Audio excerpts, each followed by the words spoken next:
picture a scenario you've probably witnessed 100 times.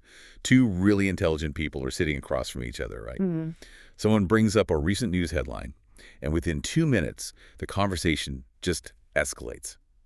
It goes from a casual observation to this tense debate, and then suddenly it's a full-blown screaming match. Yeah, we see it every They're day. throwing facts at each other, quoting statistics, completely burning bridges. And you sit there watching this, and you just have to wonder, why do intelligent people fight so violently over partial truths? I mean, that really is the defining friction of modern life, isn't it? It's everywhere. It really is. You look at the digital age we're living in, right? The massive social media arguments, the intense political tribalism, those family disputes that turn a simple Thanksgiving dinner into an absolute battlefield. Oh, yeah. Holidays are the worst for that. Exactly. And when you look closely at the architecture of these arguments, a fundamental pattern emerges. And it's this. Most conflicts begin when a partial truth starts behaving like the whole truth. Well said. It's when a fragment of reality suddenly, wears the crown of absolute certainty. Right. It's the moment someone takes one isolated angle of a really complex issue and demands that everyone else treat it as the entirety of existence. And that is the exact mission of our deep dive into the sources today. We are exploring the ancient Jain philosophy of Anekantavada. Which is fascinating. But I want to set the stakes for you listening right now. Our goal today is not a history lesson.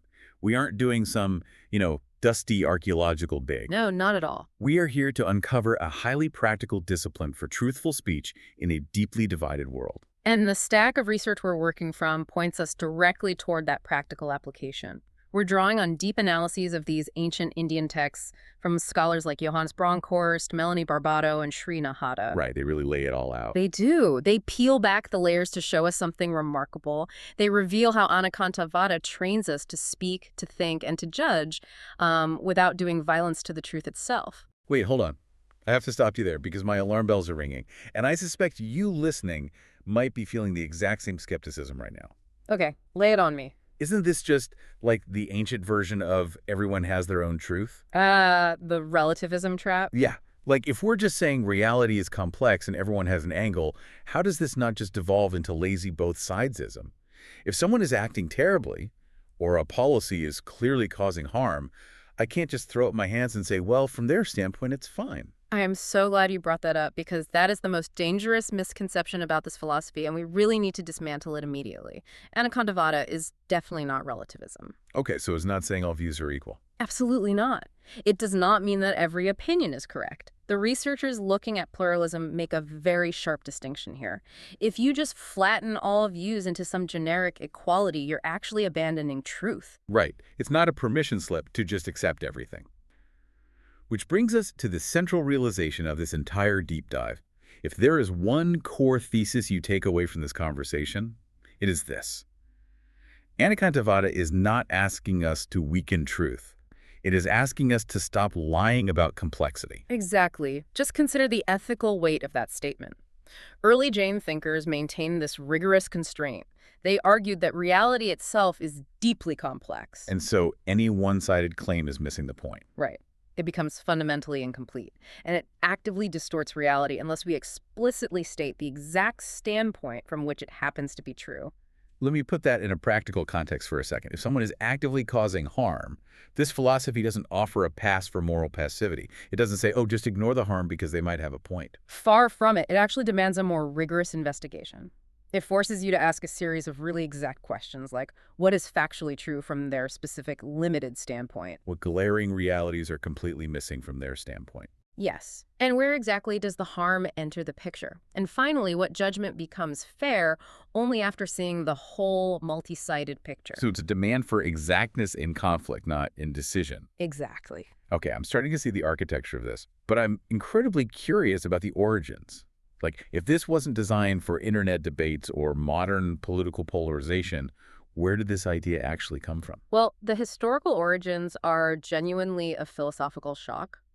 Based on Bronkhorst's academic analysis of these early Jain texts, the very first uses of Anekantavada had absolutely nothing to do with classifying rival religions or, promoting social harmony. Right, really? Yeah, the earliest thinkers used it to solve an ancient Indian physics dilemma known as the paradox of causality. A physics dilemma. How does a speech discipline start as physics? I know it sounds crazy, but it begins with a fundamental question about how anything in the physical universe is produced. Let's use the classic example from the texts, a clay pot. Okay, a clay pot. The paradox goes like this. How can a potter produce a clay pot? If the pot already exists in the clay, you cannot produce it because it's already there. Right, that makes sense. But if the pot does not exist at all, how can you make it out of absolutely nothing? Oh, I see the trap. You can't create something that already exists, but you also can't pull something out of thin air. Exactly. If the pot doesn't exist in the raw material, why can't the potter just make a pot out of milk or water or empty space? That is the exact logical corner they were painted into. So early Jain thinkers, like the philosopher Janapadra, introduced Anekantavada, which translates to non-one-sidedness to solve this physics problem. So how did non-one-sidedness fix the pot paradox? They realized the paradox only exists if you demand a one-sided answer. They argued that from one specific standpoint, the substance of the clay itself, the pot, already exists, the material is there. Right. But from another specific standpoint, like the shape and modification of that clay, it does not yet exist. So it is both, but never at the exact same time from the exact same angle. You've got it. The texts feature this famous exchange that illustrates it perfectly. It's a dialogue between the teacher Mahavira and a disciple named Jamali. Okay. Jamali asks Mahavira the ultimate heavy question. Is the world eternal or non-eternal? Wow, an impossible binary. If he says eternal, nothing changes. If he says non-eternal, everything is meaningless. Right, so Mahavira refuses the binary. He analyzes the physical reality. He states that the world is eternal with respect to its fundamental substance. The matter persists. Well, But the world is utterly non-eternal with respect to its modes and transformations.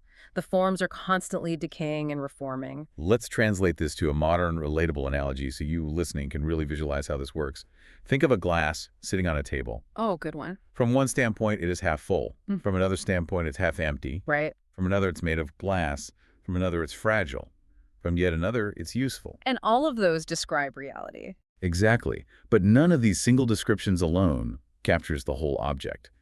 If someone aggressively claims this object is only fragile, and anyone who says it is useful is a liar, they are doing intellectual violence to the object. They're technically telling a partial truth, but they are lying about the complexity of the glass.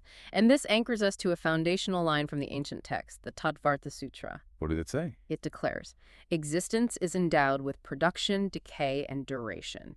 Meaning, physical reality inherently involves things being created, things falling apart, and things persisting.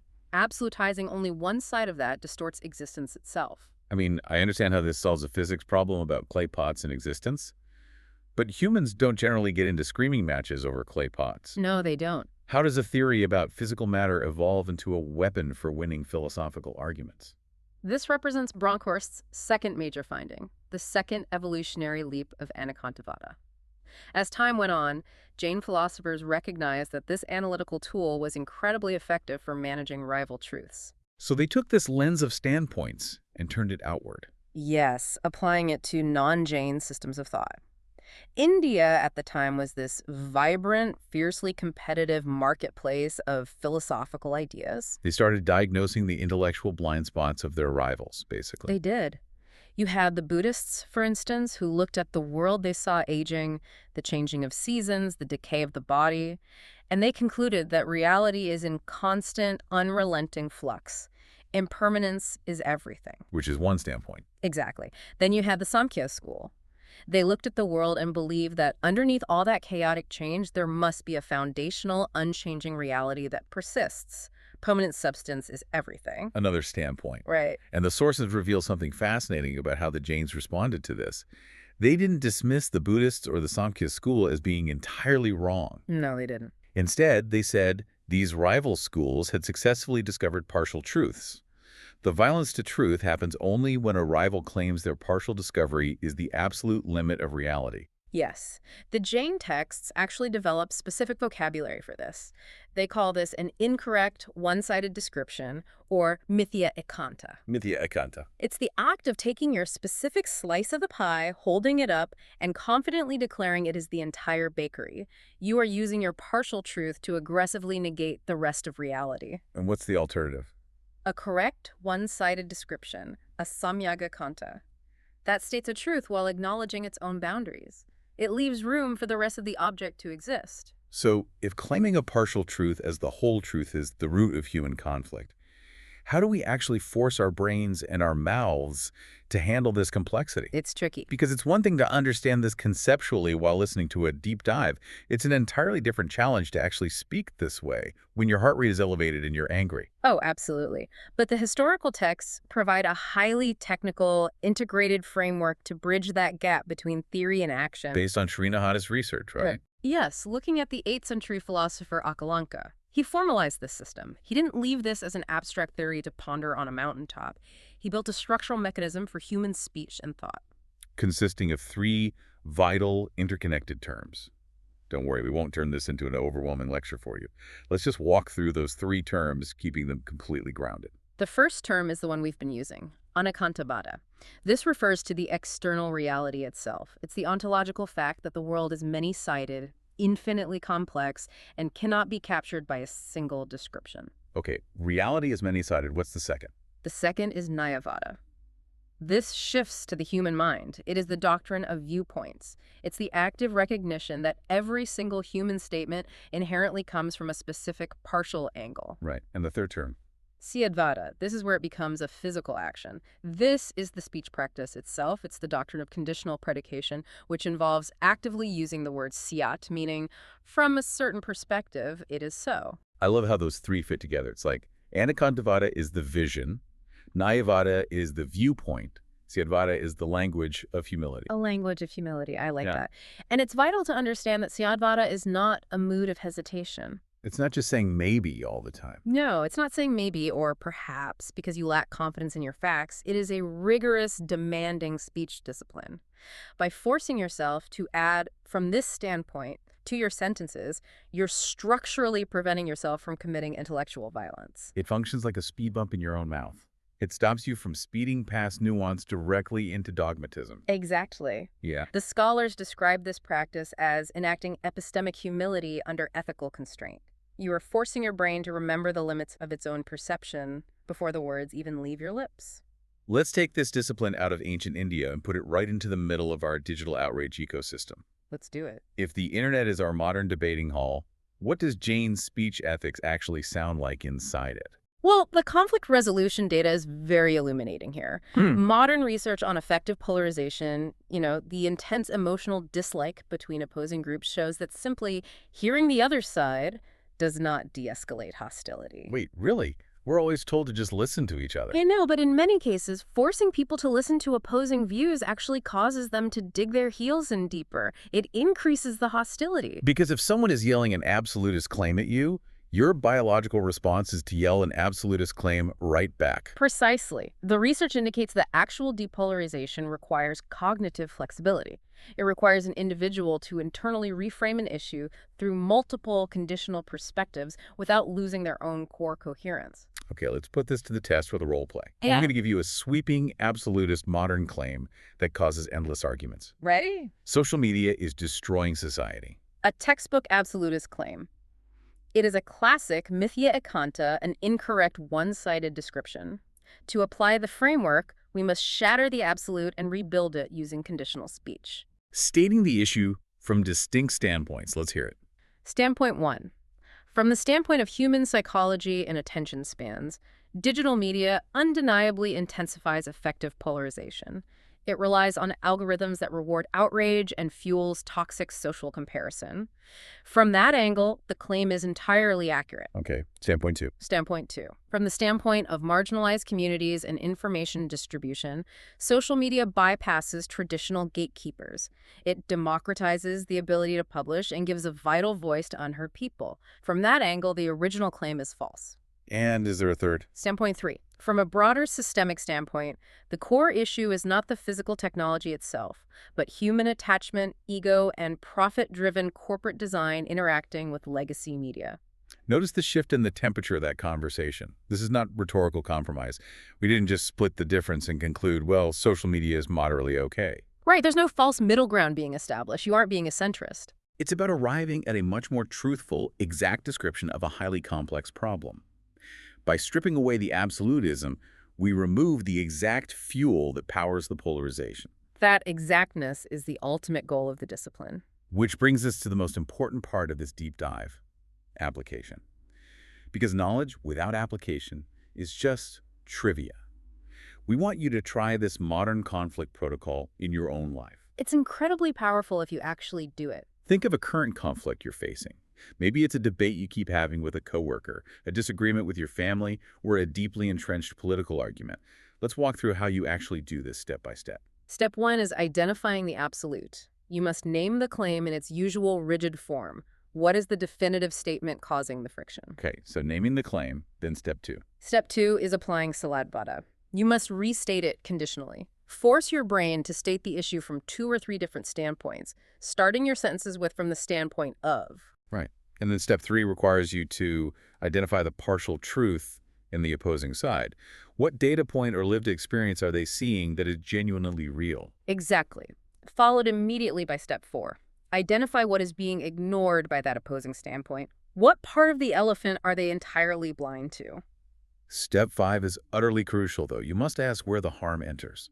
Why is this step the anchor? Because identifying the harm is what keeps this practice grounded in the Jain principle of ahimsa, or nonviolence. Recognizing that reality is complex is not a license to tolerate abuse, cruelty, or destructive policies. Right. It prevents this philosophy from drifting into a lazy moral passivity where just anything goes. The harm is the boundary line. That distinction ensures that seeking complexity doesn't turn you into a doormat, which leads to the final step, step 6. Once you've mapped the standpoints, found the blind spots, and identified the harm, you determine the most compassionate action based on the whole picture. Not just the partial picture that serves your ego, but the whole one. By moving through that internal framework, you are practicing intellectual nonviolence. So what does this all mean for us today? Let's trace this incredible journey we've taken through these sources. We started with ancient Indian paradoxes about how a simple clay pot can exist and not exist at the same time. We moved through the fierce debating halls of rival philosophies, and we arrived at a highly practical, rigorous speech discipline designed to heal our polarized digital world. It's a profound journey. It moves from understanding the physical nature of reality straight into the ethical demand of how we must speak about that reality to one another. And if there is one final anchor to tie this entire deep dive together, it is this. In a many-sided world, spiritual maturity begins when we stop worshiping our own angle as the whole truth. That's beautifully put, and to build on that idea of maturity, the research by Melanie Barbato points to a concept called dialogic identity formation. It raises a really provocative question to leave you listening with. Oh, what's that? If Anekantavada teaches us that our deepest beliefs and our fiercest opinions are just single conditional modes of a much larger reality, what does that mean for our sense of self? Oh, wow.